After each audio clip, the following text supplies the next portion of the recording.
Everybody, I am now so excited to be joined by Lena Scissorhands from Infected Rain and Heidi Shepherd from Butcher Babies. How are you two doing today? Hi, thank you so much for having us. We are doing Oh my gosh. fantastic.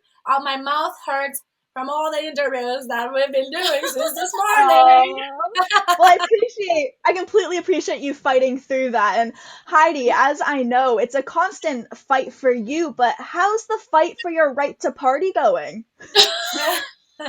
It's never ending, man. Mhm.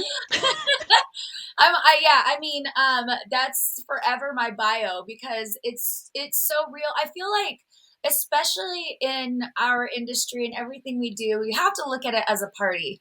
It is a Yes. party. It's fun. We're all just here having fun. Even though it's our therapy, it really is a party. And if you look at it like that, every time's a good time. Yeah, we're having Uh, fun doing what we love, Yeah. which everybody should. Find that one thing you love and have fun with it. Yeah. Let it party all night. all night long. I love it. That's such amazing advice right off the bat. And I think one of my favorite things about the track that you just released, The Realm of Chaos, is the fact that you can tell you are having fun, whether in the vocals, watching the music video.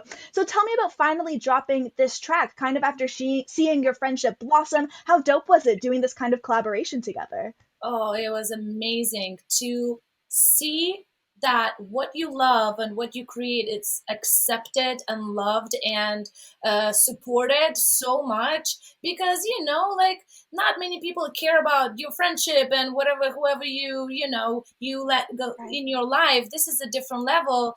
I let Heidi in my career, in my music, in my song, in my lyrics that I do with my voice for almost 5 albums, and nobody ever did that before. We had one semi collaboration on the first album, but it was like a bonus track. It wasn't the main Right. thing. It didn't come out with a music video. So this is so new and unique for me, and I cannot think about anybody else that would be better than Heidi at this. And I Oh, felt Oh, thanks. that's so I cute. felt very secure and very like I felt myself, and I felt good and relaxed about it, because we are friends, and because I know that she genuinely respects my work, and and I know that she would have been honest with me if she didn't relate to this and she didn't want to do it this way. Although there was no way. We actually came out with the thing.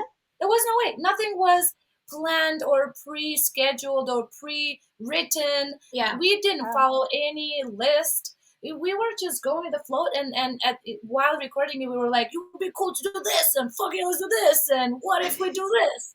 That was it.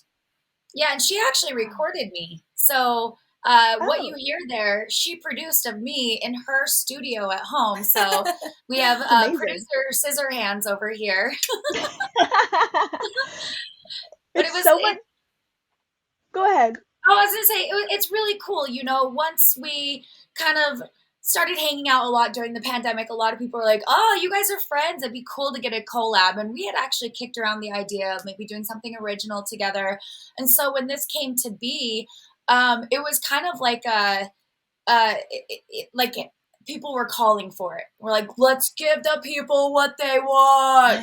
Plus, we wanted to Yeah, anyway. that So it was such an organic choice. When uh, as I mentioned, that wasn't planned. So Right. in fact, I did record this song fully for the album. It exists. I mean, we will never release it, but it exists. It wasn't pre-planned. So when the idea came around, we were actually choosing between two songs because both of them are like that. We need that spiciness in it. Let's bring something into it.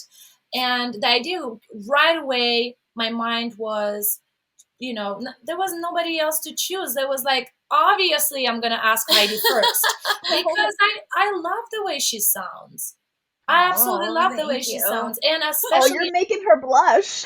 no, but it's true. It is genuine, and she knows. Like even like do like during the pandemic and like after, when we were finally touring together, I would always go and watch them play. They would always come out and watch us play. We have a lot of very mutual respect towards each other as musicians, which we are not only friends. That's the whole thing. Yeah. We don't have to be there and be like, oh, because you're my friend, of course I'm going to support you. Yeah, but I would not, invite her if I didn't think she's going to add that cherry on the cake.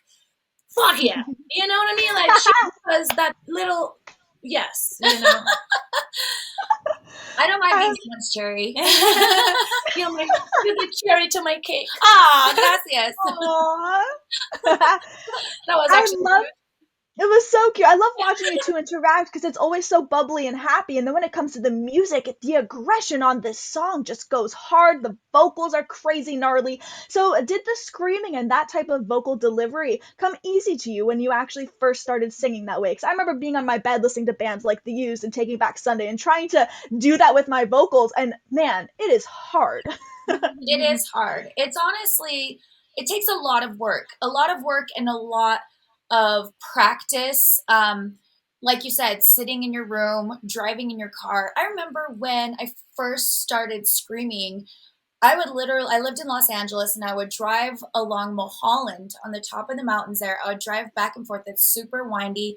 And I would just scream to different bands. There were so many different Wow. bands that I would scream to.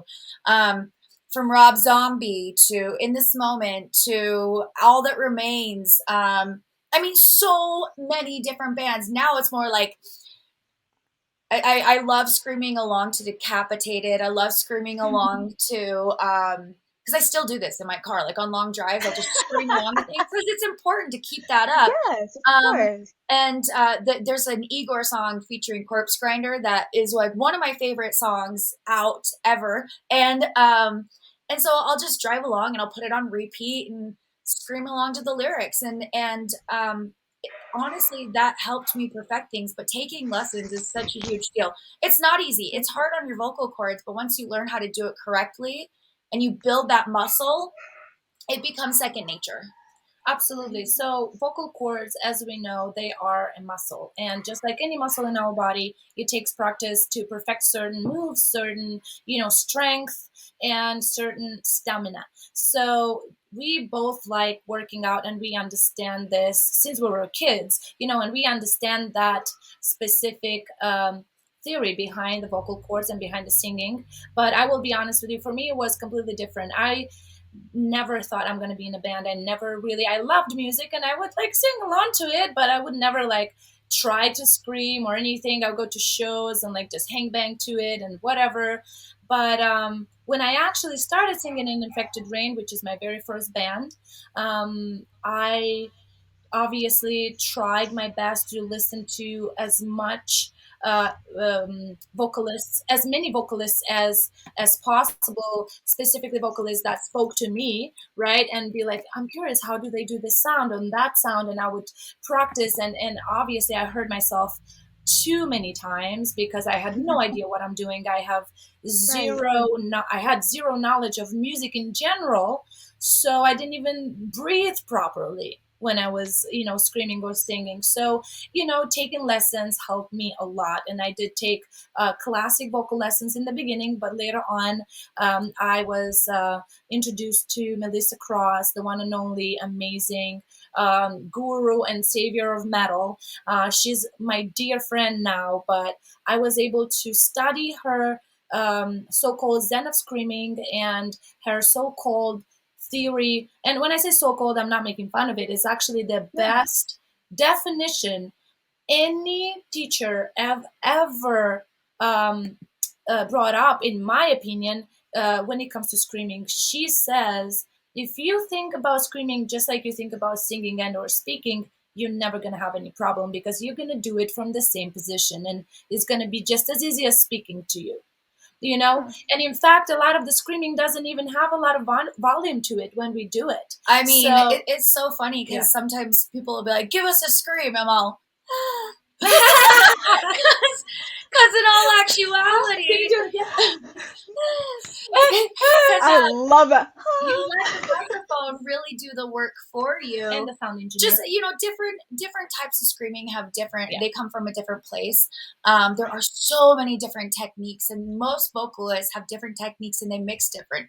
I mostly scream from my fry scream, and then sometimes I'll use my false chords just for added effect. Yeah. But for some people, that probably doesn't make any sense. Yeah, it's also the shape of your mouth and what you do with your tongue and all that. What I'm trying to say here is a lot of practice, either with a teacher or just by yourself, will definitely polish your skill, for sure. And you can be the most talented person on the planet. If you don't train, it won't work.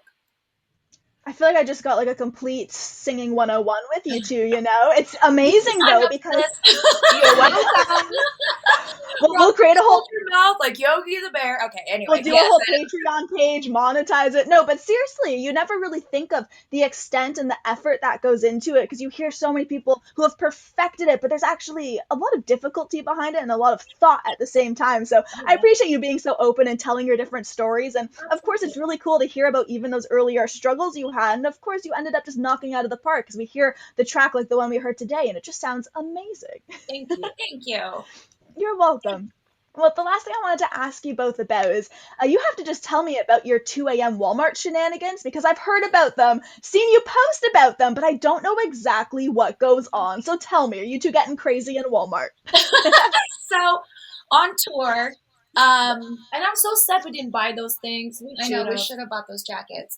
On tour, it's really, often on off days, you'll park the bus at a Walmart because it's 24 hours. There's a bathroom, food, shopping, food, Everything. And then you'll kind of venture out from there. And so sometimes we would go in, we'd be up late watching movies or doing whatever. They'd usually park next to us, or sometimes she would ride in our bus if we were like doing festival stuff. And because we were like, hey, we're friends, come on our bus. And it was just fun. So our 2 a.m. shenanigans usually consist of maybe a couple of shots and then 2 a.m. shopping, trying on all the clothes, buying onesies. Oh yeah. Anything school related, because it was during Halloween sale time. So we would spend hours in the Halloween section just being stupid. They have so much money. You're welcome, Walmart.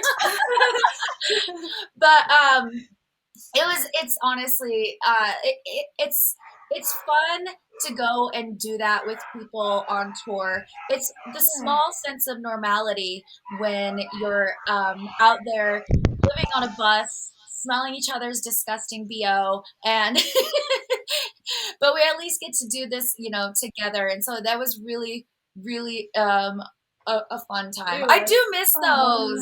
It's so fun, Maybe you guys can do maybe you can do a little Walmart run tonight or something. You never know. Yeah, we should do that and go live. The Walmart people will definitely freak out and be like, get out of here! The Walmart people of Las Vegas will hate us. Well, Lena, Heidi, I just want to say thank you so much for taking the time to come on here. It's been so much fun just getting to shoot the breeze with you two. Of course, learn more about the track and just both of you as friends. So thank you so much for coming on to Knotfest Daily today. Thank you for having us.